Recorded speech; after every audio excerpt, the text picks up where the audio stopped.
Bienvenidos al estudio Discipulado Nueva Vida en Cristo, volumen 5, donde veremos más respuestas bíblicas a mentiras comunes.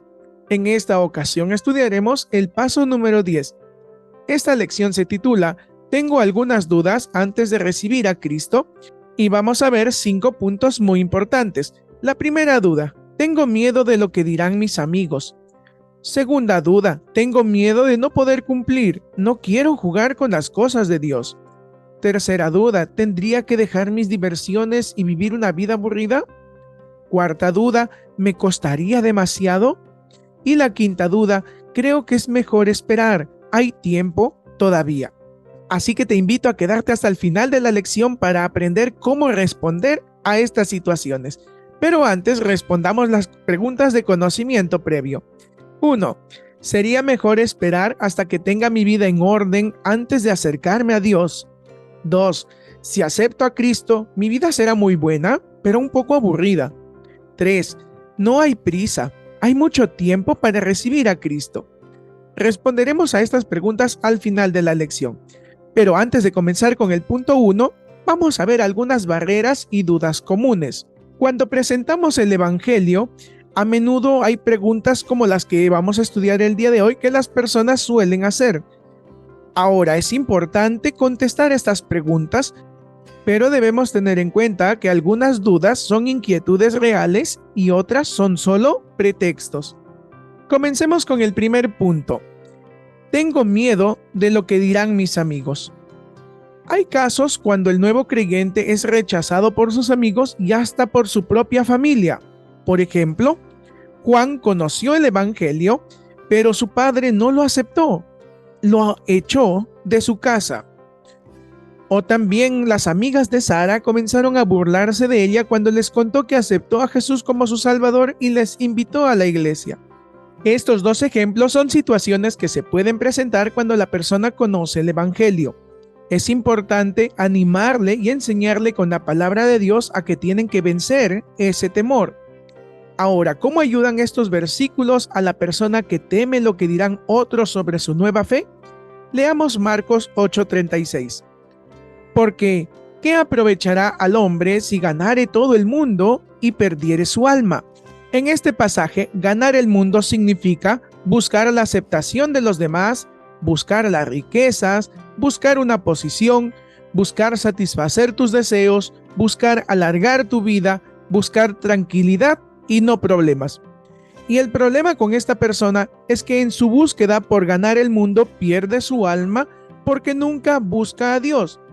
Ha tomado como prioridad ganar el mundo. El versículo nos anima a que no debemos agradar a los demás, sino a Dios. ¿Por qué razón? Porque ¿de qué vale tener la aprobación de mis amigos si pierdo mi alma? Entonces tenemos que mostrarle a la persona que la aprobación del mundo no le va a salvar o no le va a reconciliar con Dios. Al contrario, buscar la aprobación del mundo te va a alejar de Dios. Y lejos de Dios solamente hay condenación. Otro versículo que nos ayuda a responder a esta inquietud es Salmos 27:10. Aunque mi padre y mi madre me dejaran, con todo Jehová me recogerá. En este versículo, la pérdida de padre y madre puede deberse a la pérdida física, es decir, que han muerto, o también puede deberse al rechazo de padres por causa de Cristo. Hay muchos ejemplos que tú puedes llegar a conocer de personas que han sido rechazadas por sus padres cuando han conocido a Cristo. Y aunque la primera situación es natural, todos vamos a experimentar esa situación. La segunda es mucho más dolorosa porque no es lo que esperas de tus padres. Pero este versículo nos anima y nos conforta que Dios es nuestro consolador, es nuestro protector, es nuestro Padre. Y si alguna persona está pasando por esta situación, es la oportunidad para animarle a que ore por sus padres para que ellos también conozcan el Evangelio de la salvación. Otro pasaje que nos va a ayudar a responder a esta duda es Hebreos capítulo 13 versículos 5 y 6. Leamos. Sean vuestras costumbres sin avaricia, contentos con lo que tenéis ahora, porque Él dijo, no te desampararé ni te dejaré. De manera que podemos decir confiadamente: el Señor es mi ayudador, no temeré lo que me pueda hacer el hombre. Mi estimado oyente, aquí hay una palabra clave: contentos. El contentamiento no es conformismo, son dos cosas completamente diferentes. El contentamiento es ser feliz en cualquier circunstancia y además mira el futuro con esperanza que deposita en Dios, mientras que el conformista se adapta a cualquier circunstancia y no lucha por un mejor futuro. Eso nos anima a que debemos estar contentos depositando nuestra confianza en las promesas de Dios y su voluntad. Y cuando confiamos en el Señor, entonces no nos dará temor de lo que dirán nuestros amigos, nuestros parientes o cualquier otra persona. Y la promesa de Dios es: no te desampararé, no te dejaré. El Señor es tu ayudador. Él te dará el consuelo que tú necesitas. Ahora bien, siempre habrá el temor que uno tiene de perder a sus amigos. Escuchemos lo que dice Proverbios 17:17. En todo tiempo ama el amigo y es como un hermano en tiempo de angustia. Después de leer la característica que debe tener un amigo, nos preguntamos: ¿hay algunos amigos que serían mejor perder? ¿Y por qué? Bueno, la respuesta a la primera pregunta es que algunas de nuestras amistades en realidad no son nuestros amigos. ¿Por qué? Pues no respetan mi decisión de seguir a Cristo y se burlan o apartan de nosotros. Otra causal más: me invitan a prácticas que ya he decidido dejar, en forma de burla o como quien busca que tú te apartes de Dios. Estas amistades en realidad no son amistades. Debemos orar por ellos y compartirles el evangelio de salvación. Y si un amigo no le respeta cuando uno dice no a las cosas que hacía antes, ¿es un amigo verdadero? ¿Y por qué? Bueno, definitivamente no es un amigo verdadero. ¿Por qué? Porque es un tropiezo en nuestra vida espiritual. Y perder este tipo de amigos que no te ayudan para nada en tu crecimiento espiritual, en tu búsqueda de Dios, no debe de ponerte triste. Al contrario, vas a tener nuevos amigos. ¿Qué dicen estos pasajes sobre la posibilidad de tener nuevos amigos en Cristo? Leamos Efesios 2:19. Así que ya no sois extranjeros ni advenedizos, sino conciudadanos de los santos, miembros de la familia de Dios. ¡Qué hermoso! Al venir a Cristo somos parte de una nueva familia, y como todos los que se acercan a Dios son hijos de Dios, entonces nosotros somos hermanos en Cristo. Primera de Juan, capítulo 1, versículos 3 y 7, leemos: lo que hemos visto y oído, eso os anunciamos para que también vosotros tengáis comunión con nosotros. Y nuestra comunión verdaderamente es con el Padre y con su Hijo Jesucristo. Pero si andamos en luz, como Él está en luz, tenemos comunión unos con otros, y la sangre de Jesucristo, su Hijo, nos limpia de todo pecado. Y una palabra que se repite mucho en estos dos versículos es comunión. Es decir, con nuestra nueva familia debemos tener comunión. ¿Qué significa comunión? Significa tener en común. ¿Y qué tenemos en común? Tenemos en común que somos hijos de Dios, que tenemos vida eterna, que ya no somos ciudadanos de este mundo, sino miembros de la familia de Dios, y que compartimos nuestras vidas en servicio y adoración a Dios. ¡Qué alegría cuando uno tiene algo en común! Allí radica la verdadera amistad. Por lo tanto, no tenga temor, sino confianza en Dios y contentamiento. Los verdaderos amigos respetarán su decisión. Apártese de los que no son verdaderos amigos. Comparta el evangelio con todos. Su testimonio será un arma para mostrar la obra de Dios. Si se enfrenta al rechazo o burla, recuerde que Dios nos ha llamado a su familia celestial. Y el rechazo es natural en la vida del creyente. Por eso Jesús dice en Juan 16:33, estas cosas os he hablado para que en mí tengáis paz. En el mundo tendréis aflicción, pero confiad, yo he vencido al mundo. Por eso, mi estimado oyente, no debemos tener miedo a lo que dirán nuestros amigos o nuestra familia cuando vengamos a Cristo. Y esto mismo debemos animar a todas aquellas personas que tienen esa duda. Ahora veamos el segundo punto. Tengo miedo de no poder cumplir. No quiero jugar con las cosas de Dios. Este es un temor natural en una persona que se evalúa y cree que no es lo suficientemente bueno para Dios o cree que no va a poder cumplir con lo que la palabra de Dios dice.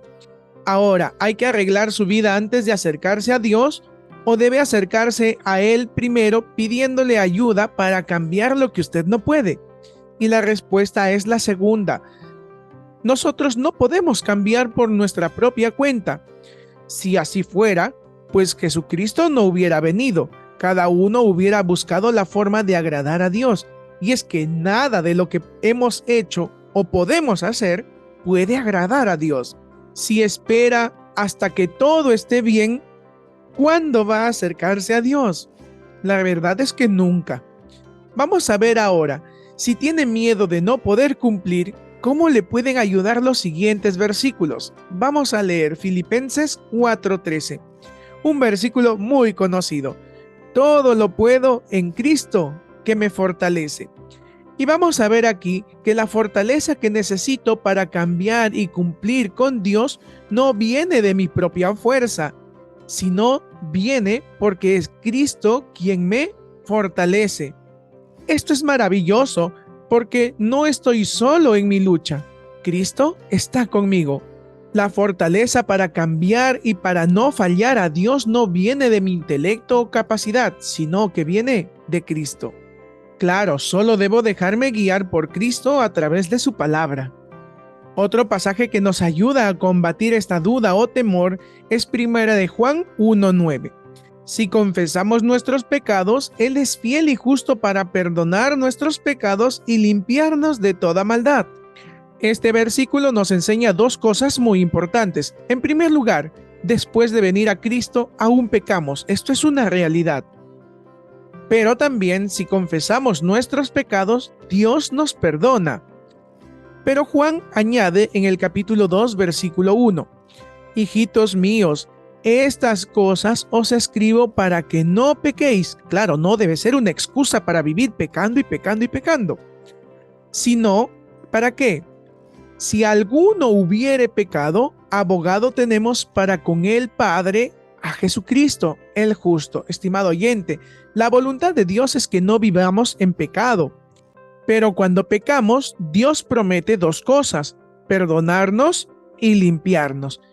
Perdonar significa quitar la culpa y limpiarnos implica purificarnos de la inmundicia para santificarlo. ¿Qué quiere decir esto?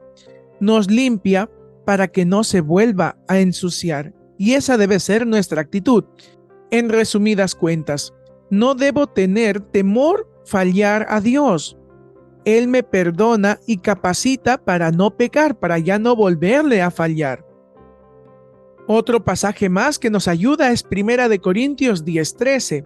No os ha venido ninguna tentación que no sea humana, pero fiel es Dios, que no os dejará ser tentados más de lo que podéis resistir, sino que dará también juntamente con la tentación la salida, para que podáis soportar. Mi estimado oyente, el temor a no poder cambiar o el temor a no cumplir con Dios se basa en la capacidad individual. En otras palabras, la autosuficiencia. Y esto te aleja de Dios. La autosuficiencia es pecado. Por lo tanto, el temor proviene de la autosuficiencia. Debemos de confiar en Dios. Otro pasaje más, 1 de Juan 4:4. Hijitos, vosotros sois de Dios y lo habéis vencido, porque mayor es el que está en vosotros que el que está en el mundo. Y este pasaje nos dice que con la ayuda de Dios podemos tener victoria sobre el pecado. La vida cristiana no es para los perfectos porque no hay ningún perfecto. Es para pecadores salvos por la gracia de Dios.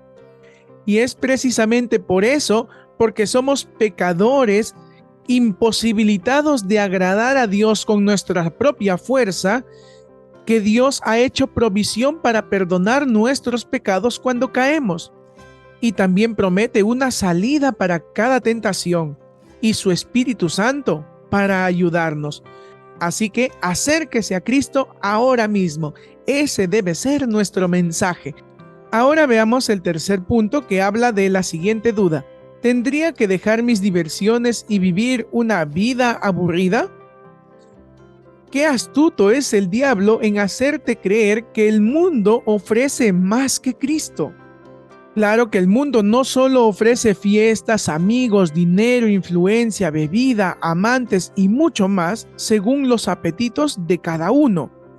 Pero, ¿a dónde le lleva ese camino ancho que es tan popular entre las multitudes? Simplemente a la perdición. Veamos lo que dice Mateo 7, versículos 13 al 14. Entrad por la puerta estrecha, porque ancha es la puerta y espacioso el camino que lleva a la perdición, y muchos son los que entran por ella. Porque estrecha es la puerta y angosto el camino que lleva a la vida, y pocos son los que la hallan. Aquí el camino espacioso representa un camino sin limitaciones, donde tú puedes ir de un lado a otro, puedes hacer o probar lo que deseas, todo lo que se te place. También es un camino sin dificultades, es decir, lo que sientes o piensas es correcto.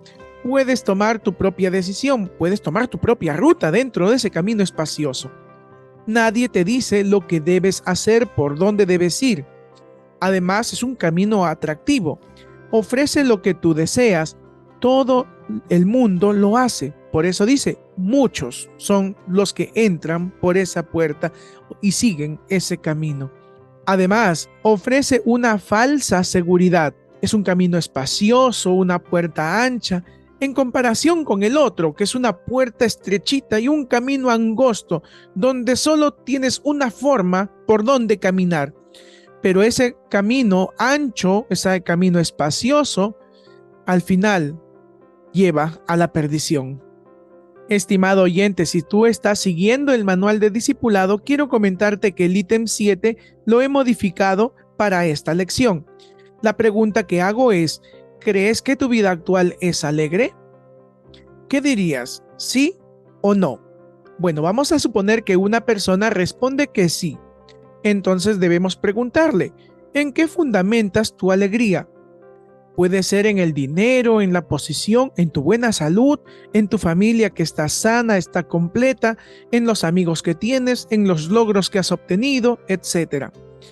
Ahora, ¿qué pasaría si lo pierdes? ¿Serías feliz? ¿Tendrías paz? Creo que las personas que fundamentan su alegría en alguno de estos puntos, pues simplemente no sería feliz, no tendría paz. Siempre que la felicidad esté fundada en algo que se puede perder, también se puede perder la felicidad. Y si una persona dice que no está alegre, es porque ha fundamentado su felicidad en algo que ha perdido. Y por eso también debemos tener mucho cuidado en el Evangelio y cometer este error. No nos acercamos a Cristo para ser felices. A menudo le dicen a una persona que puede tener éxito, necesitas a Cristo para ser feliz. Y esta persona responderá, pero soy feliz. Y es que, mi estimado oyente, no existe el evangelio de la felicidad, sino que el verdadero mensaje es, nos acercamos a Cristo porque somos pecadores, estamos condenados y en Cristo tenemos perdón de pecados y vida eterna. Y entonces, cuando nosotros nos hayamos acercado a Cristo, en Cristo, nuestra confianza, paz y felicidad está segura. Y no hay nada que nos pueda quitar esa paz, alegría y confianza. Y como dice la palabra de Dios, hermanos míos, tened por sumo gozo cuando os halléis en diversas pruebas.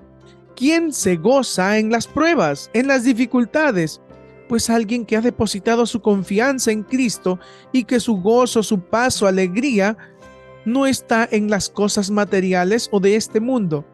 Por lo tanto, dice, por lo cual estoy seguro de que ni la muerte, ni la vida, ni ángeles, ni principados, ni potestades, ni lo presente, ni lo porvenir, ni lo alto, ni lo profundo, ni ninguna otra cosa creada nos podrán separar del amor de Dios, que es dentro de Cristo Jesús, Señor nuestro. Por lo tanto, prediquemos el evangelio de arrepentimiento, no un evangelio de la felicidad. Entonces, ¿es triste o aburrido ser cristiano? Pues vamos a leer Juan 10:10. El ladrón no viene sino para hurtar y matar y destruir. Yo he venido para que tengan vida y para que la tengan en abundancia. Cuenta una historia que un soldado se le acercó al César y le dijo: Salve César, ¿podría darme permiso para quitarme la vida? A lo que él le respondió: ¿alguna vez has estado vivo de verdad? Siempre que confíe en lo terrenal, se perderá. Cuando tomamos nuestras vidas en nuestras manos, vamos a fracasar. Note aquí la palabra vida abundante. ¿Qué significa abundante? Pues esto viene de una palabra griega, perizos. Y perizos tiene una raíz, peri, que significa por todas partes o más allá. En otras palabras, vida superabundante. O este mismo versículo en la versión de Ausejo: el ladrón no viene sino para robar y matar y hacer estragos. Yo he venido para que tengan vida, una vida plena, no una vida aburrida, no una vida malhumorada, una vida plena. En otras palabras, es un gozo disfrutar del amor, perdón y dirección de Dios. Mi estimado oyente, cuando tú comprendes eso, ser cristiano no es aburrido. Qué tristes es las personas que no tienen a Cristo y ante una pequeña situación pierden toda su alegría. Otro pasaje que nos ayuda a responder esta duda es 1 de Juan 1:4. Estas cosas os escribimos para que vuestro gozo sea cumplido. ¿Cómo es el gozo de un creyente versus el gozo de un no creyente? Pues veamos una comparación, sin Cristo y con Cristo. Sin Cristo, ante las dificultades o adversidades, solamente hay ansiedad y temor por el futuro. Sin embargo, con Cristo, depositamos nuestra confianza en la voluntad de Dios, porque es Dios quien nos sostiene, quien nos fortalece, quien nos ayuda. No estamos solos. Sin Cristo solamente hay enojo, ira y resentimiento ante las situaciones adversas o el mal que nos pueden hacer. Con Cristo solamente podemos perdonar de la misma forma como Dios nos ha perdonado. Y cuando perdonamos, desechamos ira, resentimiento y enojo que traen problemas a la salud. Por otro lado, sin Cristo solamente hay insatisfacción. Buscas más y más, nunca te satisfaces. O también conformismo. Dices, bueno, pues así nací, así moriré. Sin embargo, con Cristo tenemos contentamiento. El contentamiento nos hace ser felices con lo mucho o poco que tengamos. Sin Cristo solamente hay incertidumbre en el futuro. Con Cristo tenemos certeza y seguridad que aún las cosas más difíciles que puedan venir, Dios lo tiene todo conforme a su voluntad.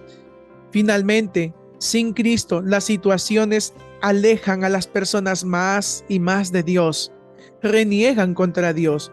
Con Cristo, eso trae una mayor comunión con Dios, porque es el momento en el que decimos, Señor, necesito tu ayuda, no soy nada sin ti, te necesito a ti. Por lo tanto, Cristo nos ofrece gozo, no aburrimiento, es un gozo completo. Ahora vamos a leer Gálatas capítulo 5, versículos 19 al 23 y vamos a comparar las obras de la carne con el fruto del Espíritu. Y manifiestas son las obras de la carne: adulterio, fornicación, inmundicia, lascivia, idolatría, hechicerías, enemistades, pleitos, celos, iras, contiendas, disensiones, herejías, envidias, homicidios, borracheras, orgías y cosas semejantes a estas, acerca de las cuales os amonesto, como ya los he dicho antes, que los que practican tales cosas no heredarán el reino de Dios. Mas el fruto del Espíritu es amor, gozo, paz, paciencia, benignidad, bondad, fe, mansedumbre, templanza. Contra tales cosas no hay ley. Ahora, ¿cuál estilo de vida sería más alegre y cuál sería más aburrido? ¿Cuál prefieres? Bueno, en la primera parte nos dice que las obras de la carne son todas las que están en estos 3 versículos. Esto es lo que muchos hacen. Es lo más fácil de hacer, aparentemente lo divertido de este mundo. Sin embargo, dice que los que practican tales cosas no heredarán el reino de Dios. En otras palabras, están condenados. Sin embargo, el fruto del Espíritu está descrito en estos 2 versículos, pero tiene un costo. Es el resultado de una vida rendida y consagrada a Dios. No es lo más fácil de hacer, pero al final esto es lo que le agrada a Dios, y en comparación con las obras de la carne, estas son las que te permiten heredar el reino de Dios. ¿Cuál estilo sería más alegre y cuál sería más aburrido? Pues las obras de la carne parecen más alegres, pero llevan a la condenación. Y tú no tienes que dejar tus diversiones, solo que tus diversiones tienes que someterlas a la voluntad de Dios y decir, ¿esto le agrada a Dios? Pues si no le agrada a Dios, por más divertida que parezca, es un engaño de Satanás. Ahora veamos el punto número 4. ¿Me costaría demasiado? ¿Cómo contestan los siguientes versículos a esta inquietud? Marcos 8:36. Porque ¿qué aprovechará al hombre si ganare todo el mundo y perdiere su alma? Ya hemos leído y analizado este versículo. ¿Qué es mejor? ¿Ganar la aprobación del mundo o ganar la aprobación de Dios? Y antes de responder debemos tener en cuenta que ganar la aprobación del mundo significa hacer lo que el mundo hace.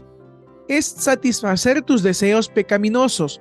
Y esto, como lo hemos visto, es enemistad con Dios y te lleva a la condenación. Ganar la aprobación de Dios es hacer lo que Dios dice. Es renunciar a tus deseos pecaminosos. Es luchar contra tú mismo, contra tus deseos y decir, esto que me gusta hacer no le agrada a Dios, pero me gusta, pero lo voy a dejar por amor a Dios. Y esto te lleva a la amistad con Dios, a la vida eterna. Claro que esto cuesta mucho, pero recuerda, no estás solo en la lucha. Cristo es quien te fortalece. Entonces, seguir a Cristo tiene un costo alto, pero su recompensa es vida eterna. Solo debemos de preguntarnos, ¿estás dispuesto a pagar el precio? Veamos otro versículo. Mateo 6:19. No os hagáis tesoros en la tierra donde la polilla y el orín corrompen y donde ladrones minan y hurtan. Aquí los tesoros se refiere a todo aquello donde depositamos nuestra confianza. Y según este versículo, todo eso es pérdida. En el versículo 20 continúa, sino haceos tesoros en el cielo, donde ni la polilla ni el orín corrompen, y donde ladrones no minan ni hurtan. Como hemos visto en los puntos anteriores, depositar tu confianza fuera de Cristo es pérdida. Por lo tanto, el costo de seguir a Cristo es una inversión segura. No hay pérdidas. También leamos Mateo 6:33. Mas buscad primeramente el reino de Dios y su justicia, y todas estas cosas os serán añadidas. Mi estimado oyente, cuando una persona confía en el reino de Dios y su justicia y pone a Dios en el primer lugar, él confía en que Dios le proporcionará lo secundario, la vestimenta, alimento, trabajo, salud para su cuerpo, todo lo que necesita. Y aun cuando pueda venir una situación adversa, él va a confiar en la voluntad de Dios y no va a perder su gozo, su paz, su tranquilidad, su alegría. El problema es cuando una persona deja de confiar en Dios y ya no se convierte en el primer lugar, sino que se convierte en otra de las cosas más por las cuales tiene que buscar o preocuparse. Entonces, ahora busca agradar a Dios, busca o se preocupa por su vestimenta, se preocupa por el alimento, se preocupa por su salud, se preocupa por todo, y tanta es su preocupación que termina afanándose. Y este afán te va a perjudicar tu salud, también te va a cegar, es decir, va a hacer que tú veas las cosas más importantes como no tan importantes. Y lo peor de todo es que te va a apartar de Dios. Estimado oyente, al final es más costoso no confiar en Cristo. Ahora veamos el punto número 5. Creo que es mejor esperar, hay tiempo todavía. Y vamos a ver ante esta declaración, ¿qué tan seguro es el futuro? ¿Hay seguridad de que habrá una oportunidad mañana? Veamos lo que dice Proverbios 27:1. No te jactes del día de mañana, porque no sabes qué dará de sí el día. O en la versión Dios habla hoy, no presumas del día de mañana si no sabes lo que el mañana traerá. Algunas personas dicen que son muy jóvenes, que esa decisión la van a tomar más adelante, cuando sean adultos, que en este momento van a disfrutar su vida. Sin embargo, este versículo nos dice que no hay ninguna seguridad en el mañana. Por lo tanto, no debes postergar la decisión más importante que puede afectar toda tu eternidad: entregarle tu vida a Cristo. Tal vez los 10 años que tú has planificado no llegue. Tal vez nuestra vida se acorte al mañana o menos. Por eso debemos animarles a que tomen una decisión lo más pronto posible. Como dice la palabra de Dios, hoy es el día de salvación. ¿Y sabes qué es lo contradictorio? Cuando hablamos con personas adultas, ellas dicen, no, que el evangelio es para jóvenes, porque ya los adultos ya no pueden cambiar. Esto más parece una excusa para no acercarse a Cristo. ¿Por qué no debo esperar? Vamos a leer 2 Corintios 6:2. Porque dice, en tiempo aceptable te he oído, y en día de salvación te he socorrido. He aquí ahora el tiempo aceptable, he aquí ahora el día de salvación. Porque hoy es el tiempo de salvación. Como hemos dicho, mañana puede ser muy tarde. ¿Y por qué el mañana puede ser muy tarde? Pues veamos un poquito de escatología, es decir, las cosas que sucederán en el futuro. Muy resumido. Cuando Cristo vino, Él enseñó el evangelio de salvación, Él murió por nuestros pecados y fue al cielo. Cuando Él ascendió, comenzó una nueva era, en la era de la iglesia o la gracia. Esta era termina cuando Cristo regrese y venga por su iglesia. Entonces, la salvación es gratuita solo por confiar en Jesucristo durante este tiempo. Pero ¿por qué decimos que mañana puede ser muy tarde?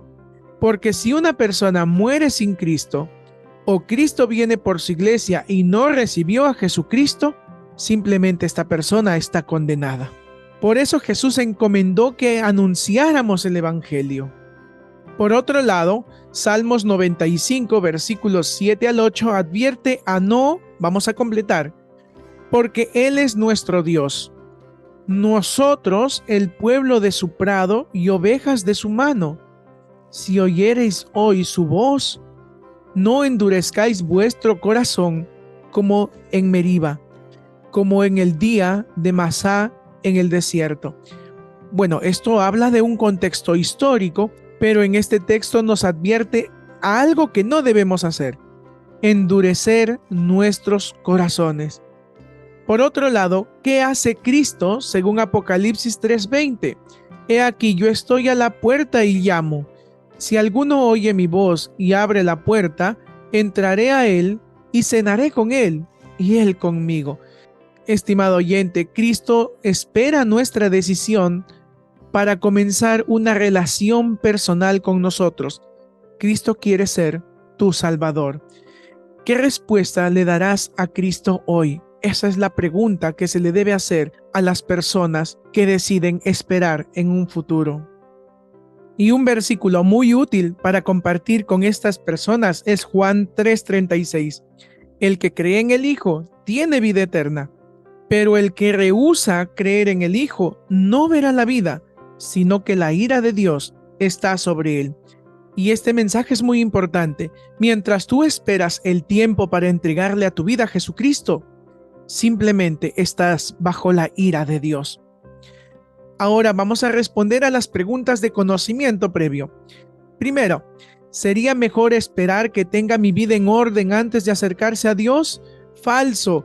Nunca vamos a tener nuestra vida en orden. Necesitamos a Cristo para que Él ordene nuestra vida. Si acepto a Cristo, mi vida será muy buena, pero un poco aburrida. Falso. Este es el engaño de Satanás para hacer que tú no te acerques a Jesucristo. No hay prisa. Hay mucho tiempo para recibir a Cristo. Falso. Mientras no recibamos a Cristo, estamos bajo su ira. Y finalmente, para crecer espiritualmente, te animo a memorizar Marcos 8:36, porque ¿qué aprovechará al hombre si ganare todo el mundo y perdiere su alma? O en la versión NBI, ¿de qué sirve ganar el mundo entero si se pierde la vida? También te animo a leer Marcos capítulos 1 al 8, un capítulo por día, y también te animo a que ores para que Dios quite estos pensamientos de duda que pueden venir a tu mente o te dé sabiduría para hablar con alguien que piensa de esa manera. No olvides suscribirte al canal y compartirlo con todos tus contactos. Que Dios te bendiga. Hasta la próxima lección.